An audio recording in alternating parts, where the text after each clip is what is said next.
Today we are going to learn about the MCU8051 ID tool and our second practical, basic data transfers between registers and memory. તમે સ્ક્રીનમાં જુઓ છો તે પ્રમાણે જે project છે એ મેનુમાં જવાનું, પ્રોજેક્ટ ઉપર ક્લિક કરવાનું, ધેન ન્યૂ પ્રોજેક્ટ તમે ઓપન કરશો તો તમને દેખાશે કે પ્રોજેક્ટ નેમ અને project directory. Project name you can give any name. Here I have given ABC, so you can give any name of your project. Then project directory you can make or you may have.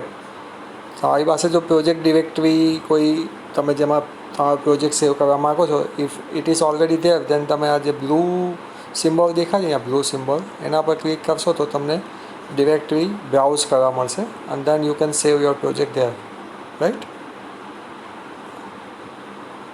જે પ્રોસેસરનો જે ભાગ છે તેમાં તમે 89S52 જુઓ છો. એ S52ની જગ્યાએ તમે બીજું પ્રોસેસ કંટ્રોલર પણ સિલેક્ટ કરી શકો, 51 પણ. આપણે 52 સિલેક્ટ કરીએ કે 51 સિલેક્ટ કરીએ એનાથી કોઈ ફરક પડતો નથી, ઇન્સ્ટ્રક્શન સેટ બંનેના સેમ છે. તો 89S52 કે 89C51 કે 89S51 ઓલમોસ્ટ સેમ પ્રોસેસર છે. 52માં થોડાક વધારે એડવાન્ટેજ છે, પણ MCU IDEમાં એ એડવાન્ટેજ ઇન્ક્લુડેડ નથી અત્યારે. તો સિલેક્ટ MCU તમે એના પર ક્લિક કરીને તમે તમારું MCU સિલેક્ટ કરી શકો છો, માઇક્રો કંટ્રોલર. હવે તમે જો આ બ્લોકમાં જુઓ છો કે એક્સટર્નલ રેમ અને એક્સટર્નલ રોમ બતાવી છે.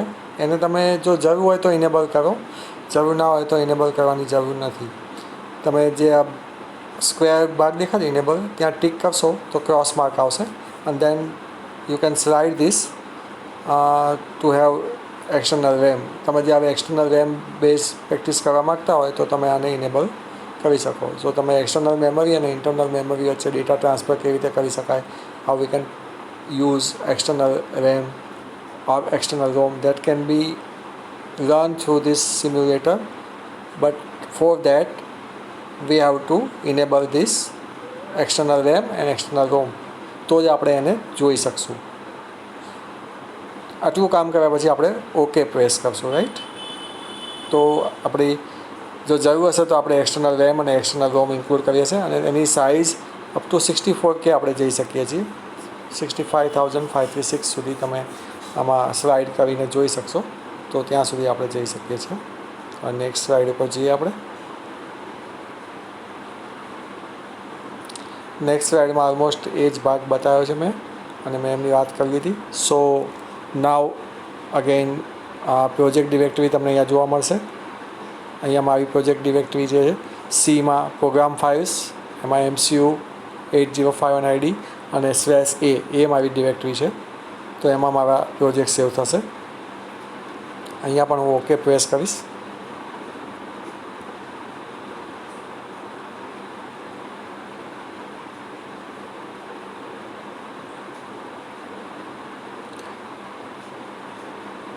અહીંયા આપણે આ સ્લાઇડમાં MCU કેવી રીતે સિલેક્ટ થાય એ બતાવ્યું છે. તો એ we have talk about that. So again I am going to next slide.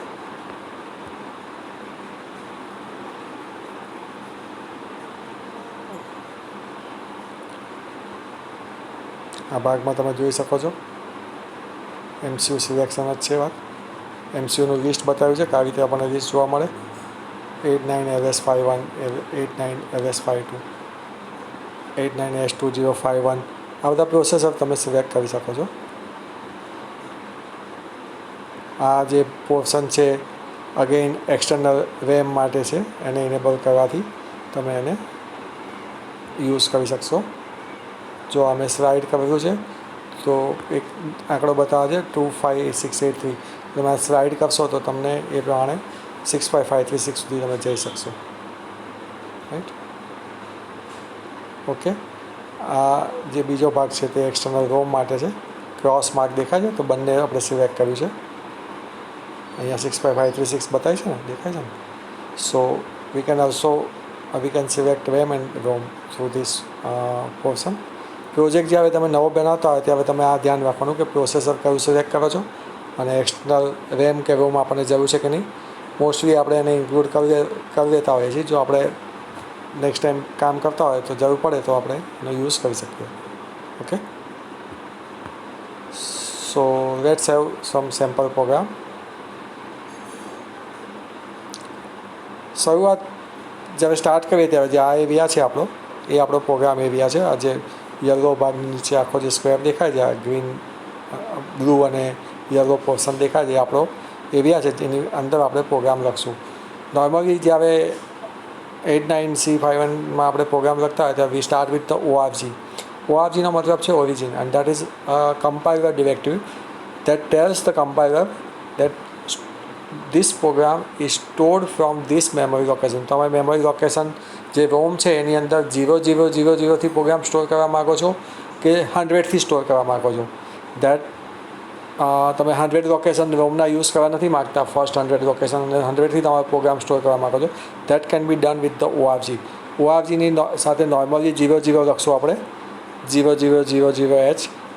If you want to store from 100 then you write 0100H. તો 100H થી નેક્સ્ટ તમારો પ્રોગ્રામ સ્ટોર થશે. તો ORG એના માટે છે.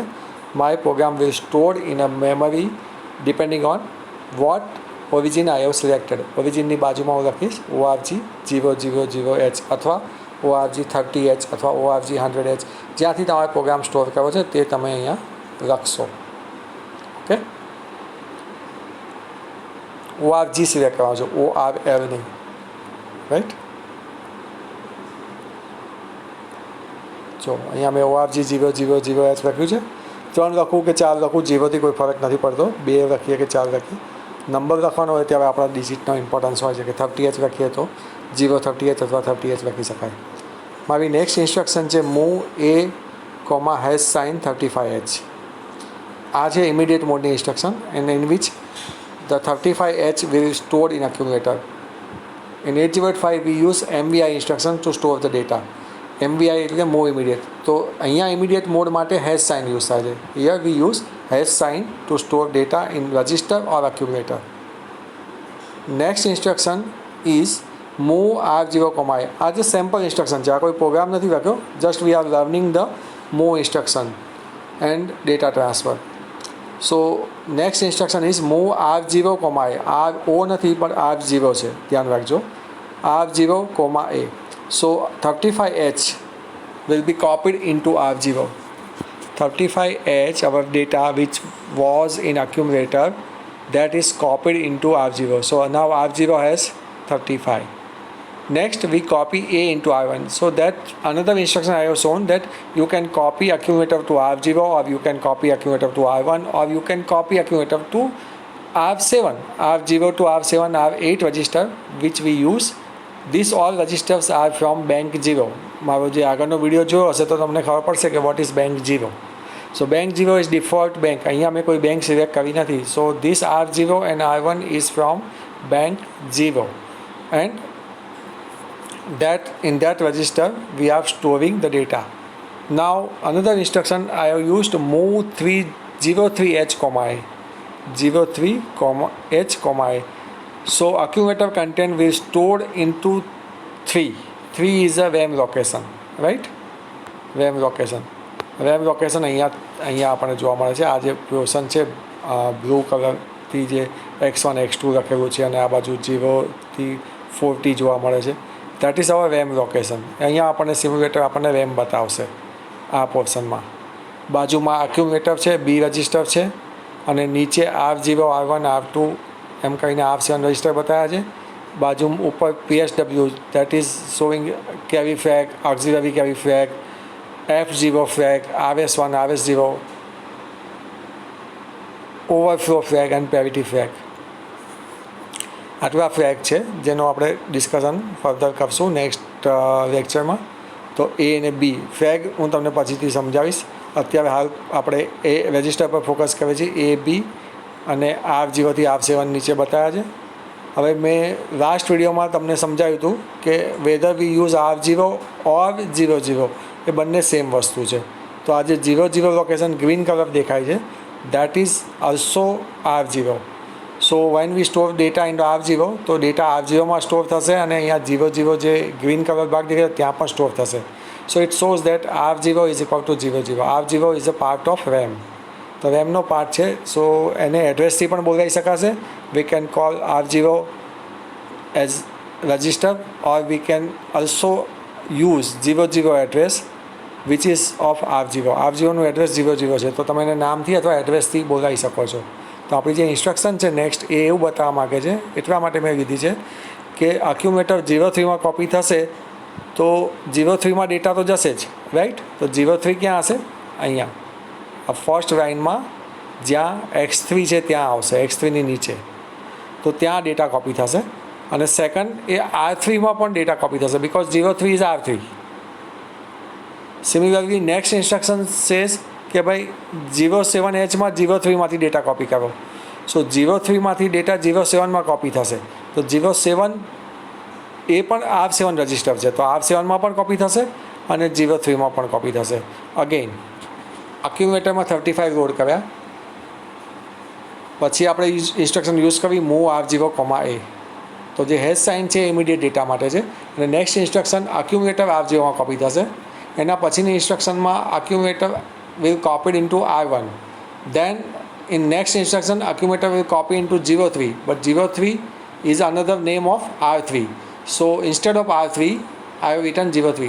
Both way we can write the program. R3 લખશો તો પણ 03માં કોપી થશે અને 03 લખશો તો પણ R3માં કોપી થશે. Both are same. So next is move 07H to 03H. 03H from 03H to 07H, sorry.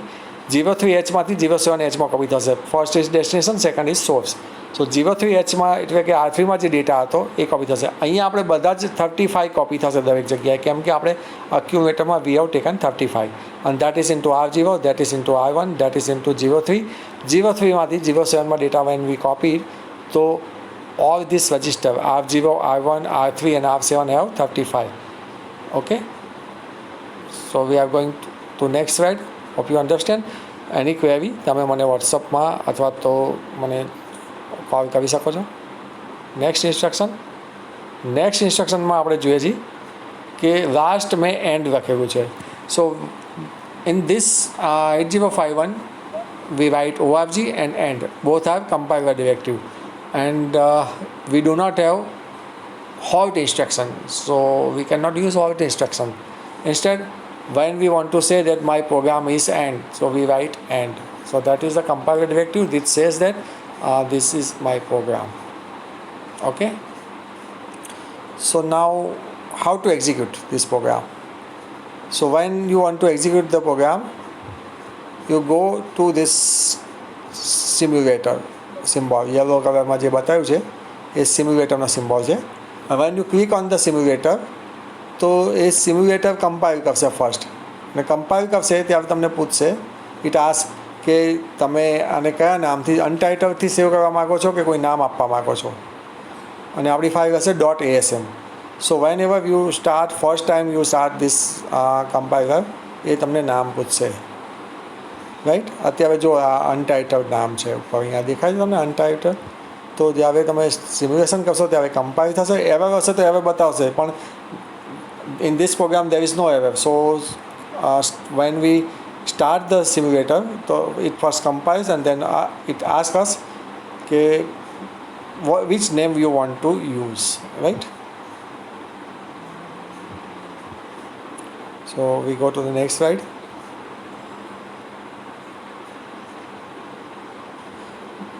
It says the simulator data file not found. Do you want to create it? તો તમારે yes કહેવાનું છે. Yes, I want to create a new file. Okay, so here I have written untitled name. હવે હું delete કરીશ અને તેની જગ્યાએ મેં લખ્યું છે ટેસ્ટ ફાઇલ હું નામ લખીશ. કોઈ પણ નામ તમે આપી શકો છો, ટેસ્ટ ફાઇલ. અને પછી ઓકે તમારે પ્રેસ કરવાનું છે. જો અહીંયા નીચે લોકેશનમાં ટેસ્ટ ફાઇલ અને તમારે લખવાનું છે okay. So that is your name. એમાં ડિરેક્ટરીમાં તમારું સેવ થશે test file. Okay, so let us go to the next slide. Now we start execution. Execution માટે તમારી પાસે ઓપ્શન છે કે તમે અહીંયા બ્લેક કલરના બે સ્ટેપ્સ દેખાય છે. સ્ટેપ્સ અહીંયા પણ છે, એને પણ યુઝ કરી શકાય, આને પણ યુઝ કરી શકાય, અથવા તમે અહીંયા પણ સ્ટેપ છે એને પણ યુઝ કરી શકાય. જે યલો ભાગ છે એને પણ યુઝ કરી શકાય. ગ્રીન ડોટવાળું નહીં, પણ બાજુમાં જે છે તેને. તો તેને stepping up, step by step execution of the program કહેવાય. તો એના પર ક્લિક કરશો એટલે ફર્સ્ટ ઇન્સ્ટ્રક્શન એક્ઝિક્યુટ થશે. ફર્સ્ટ ઇન્સ્ટ્રક્શન છે મૂવ A,35. એ એક્ઝિક્યુટ થશે તો આપણું જે અહીંયા એક્યુમ્યુલેટર છે એમાં 35 આવશે, જે નેક્સ્ટ સ્લાઇડમાં આપણે જોઈશું. રાઈટ. સો અગેન સિમ્યુલેશન કરશો તમે, જે રોકેટ જેવો સિમ્બોલ છે સિમ્યુલેશન, એ કમ્પાઇલ કરશે અને after compilation it ask for the name. જો એ નામથી એ સેવ કરશે, નામ હશે તો ઓવરરાઇટ કરવાનું પૂછશે, અને નામ નહીં હોય તો તમને કહેશે નવી ક્રિએટ કરી છે. So you say, if you say yes, then you can give the name to your file and that file will be stored in your project directory. So now we start simulation. So એ જે step છે black કલરના એના પર આપણે click કરશું તો step by step execution થશે. So first instruction is move A,35. તો એક્યુમ્યુલેટરમાં 35 આવશે. સો લેટ અસ સી. જો તમે એક્યુમ્યુલેટરમાં 35 દેખાય છે અહીંયા 35. આ જે યલો ભાગ છે એની બાજુમાં એ એક્યુમ્યુલેટર છે 35. બાજુમાં ડેસિમલ એના કન્વર્ઝન છે 35 ને if you convert into decimal તો દેટ ઇઝ 53. 16 ઇન્ટુ 3 એટલે 48 પ્લસ 5 તો 53 કન્વર્ઝન થશે. અને બાજુમાં એનું બાઇનરી કન્વર્ઝન, ઓક્ટલ કન્વર્ઝન અને કેરેક્ટર કન્વર્ઝન બતાવ્યું છે, which may not be required. But આ જે સિમ્યુલેટરમાં ફેસિલિટી છે કે હેક્સ અને ડેસિમલ આપણે જરૂર હોય છે તો હેક્સ અને ડેસિમલ બંને કન્વર્ટ કરીને બતાવ્યા છે. So when we you start our execution of our first instruction તો એક્યુમ્યુલેટરમાં 35 આવશે. Right. Let's go to the next slide. Next સ્લાઇડમાં આપણી ઇન્સ્ટ્રક્શન છે move R0, A. So content of accumulator will copied into R0. Right. So next slide we will see that R0 જોઈએ આપણે. હજી આ એક્ઝિક્યુશન નથી થયું તો નેક્સ્ટ સ્લાઇડમાં જઈએ. જો R0માં 35 આવે અહીંયા. Move R0, A. તો એમાંથી R0માં ડેટા કોપી થયા. That is now R0 as 35. Okay. So let's go to the next instruction. Next instruction છે move R1, A. So now data will copy into R1. So આપણે next સ્લાઇડમાં જ્યારે જઈશું ત્યારે R1માં આવશે આપણને data. See that. Now R0 and R1 both have 35. Accumulator has 35, R0 has 35 and R1 has 35. Now let us see what is the content of 00 and 01. That is shown here. અહીંયા green colour છે એટલે તમને દેખાતું નથી, પણ that is 35 અને બાજુમાં પણ 35 છે. રાઈટ. તો એ બંને 35 કોપી થયા. નેક્સ્ટ ઇન્સ્ટ્રક્શન શું છે આપણી? What is next instruction? Move 03H, A. So એક્યુમ્યુલેટરમાંથી ડેટા 03માં કોપી થશે. So 03 is what? Memory location? Yes. It is also R3. So accumulator has 35 which is copied into 03. So 03 has 35 and R3 has 35. Let us see that.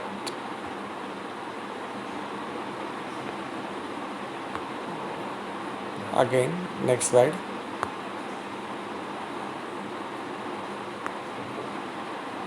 This is not actually executed.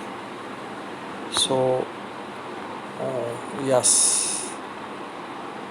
R0 has 35, R1 has 35 and R3 has 35, right?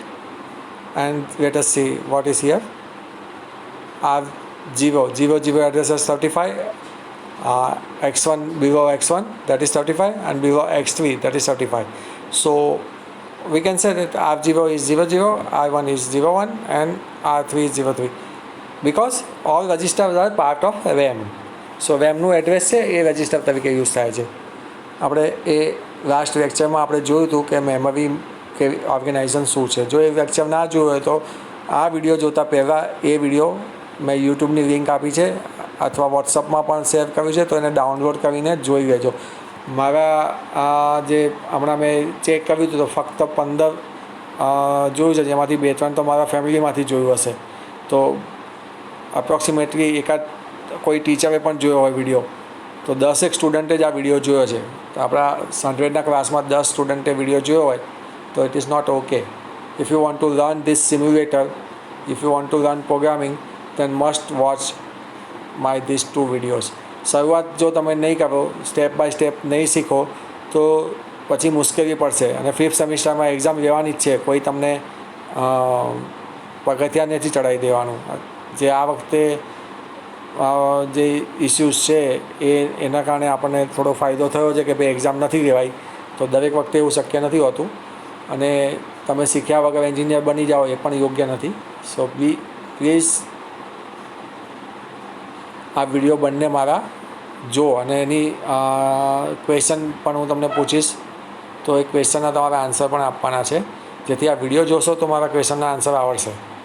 એટલે તમારે ક્યાંય net ઉપર ભટકવું નહીં પડે કે આ સાહેબે જે ક્વેશ્ચન પૂછ્યો છે એનો જવાબ હું ઇન્ટરનેટ પરથી શોધું. વિડીયો જોઈ લો, 25-30 મિનિટના વિડીયો હોય છે અને શાંતિથી 1-2 વખત જોઈ શકાય. એટલા માટે હું અપલોડ કરું છું કે ભાઈ મારું લેક્ચર કદાચ તમે ઓનલાઈન ના હોય તો તમે વિડીયો 15-15 મિનિટ કરીને પણ સાંભળી શકો, 2 પાર્ટમાં પણ જોઈ શકો. યુટ્યુબમાં છે એટલે તમે એને ફાસ્ટ ફોરવર્ડ પણ કરી શકશો, ડાઉનલોડ પણ કરી શકશો મારા વોટ્સઅપમાંથી, અને then you can see that. અને પ્રોગ્રામિંગ ધીમે ધીમે આ જ રીતે તમને આવડી જશે. સિમ્યુલેટર ડાઉનલોડ કરવાની જરૂર છે, પણ હાલ પૂરતું હું તમને બધા જ પ્રોગ્રામ સ્ટેપ બાય સ્ટેપ ધીમે ધીમે સમજાવું છું. So you can learn that. તમે ક્યારેક અનુકૂળ હોય તો કોઈ લેપટોપ પર આ ડાઉનલોડ કરી કે ડેસ્કટોપ પર ડાઉનલોડ કરીને આપ એક્ઝિક્યુટ કરી શકશો ઇઝીલી, રાઈટ. આનું સિમ્યુલેટરનું વર્ઝન મોબાઈલમાં અવેલેબલ નથી, તો એટલા માટે આપણે ડેસ્કટોપ અથવા લેપટોપ પર કરવું પડશે. તો તમારું ટેબ્લેટ વિન્ડો બેઝ હશે તો એમાં આ શક્ય બનશે. વિન્ડો બેઝ કોઈ પણ ડિવાઇસમાં આ શક્ય બનશે, right. So let us go to the next instruction. Next instruction is 0.3.7માં 0.3 કોપી કરીએ છીએ. 0.3ના કન્ટેન્ટ અહીંયા તમે જુઓ કે 0.3 અને 0.7માં ક્યાંય હેશ સાઇન નથી. હેશ સાઇન ના હોય ત્યારે એ બંને મેમરી લોકેશન અથવા તો રજિસ્ટર છે. અને આ જે છે મોડને ડાયરેક્ટ કોમા ડાયરેક્ટ એટલે એડ્રેસ છે બંને, તો એક એડ્રેસમાંથી બીજા એડ્રેસમાં કોપી કરી શકાય. નોટ નેસેસરી 0.3 અને 0.7 જ લખવું પડે. કોઈ પણ એડ્રેસ રેમનું યુઝ કરી શકાય, જેમ કે 30,40 પણ લખી શકાય. 40Hમાંથી 30માં ડેટા ટ્રાન્સફર કરી શકો. 35H,45H તો 45Hમાંથી 35Hમાં કોપી થશે. સો let S see what happens after this instruction. See that now R7 also has 35. R7માં પણ 35, અને અહીંયા તમે એક 7ની નીચે જુઓ ત્યાં પણ 35 છે, બરાબર છે. અત્યારે ડેટા ટ્રાન્સફર ઇન્સ્ટ્રક્શન કરી છે તો આપણા કોઈ પણ ફ્લેગ અસર થતા નથી, એટલે ફ્લેગ સેટ થયેલા નથી. ઓકે, ફ્લેગ સેટ થશે તો એનો કલર ચેન્જ થશે અહીંયા, right. So hope you have enjoy my video and thanks for watching. તારા ફ્રેન્ડ્સને કહેજો કે આ વિડીયો જોઈએ તો સિમ્યુલેટર શીખી શકાશે, નહીં તો શીખી શકાશે નહીં. This is about hour practical number 1. આના બીજા પાર્ટમાં હું તમને ડેટા ટ્રાન્સફર, એડિશન અને કેવી રીતે હાર્ડવેર યુઝ કરવું એ પણ આપણે પ્રેક્ટિકલમાં ધીમે ધીમે આગળ જઈશું તેમ જોવા મળશે. હજી પણ બીજી ડેટા ટ્રાન્સફર ઇન્સ્ટ્રક્શન છે, પણ ઇન્સ્ટ્રક્શન સેટ આપણે શીખવો પડશે. તો અત્યારે બેઝિક ઇન્સ્ટ્રક્શન્સ બધી ચાલુ કરીએ છીએ, જેથી કરીને આપણે ઇન્સ્ટ્રક્શન સેટ જ્યારે શીખીએ ત્યારે વધારે ઇન્સ્ટ્રક્શન આપણે યુઝ કરી શકીએ. Okay, good night.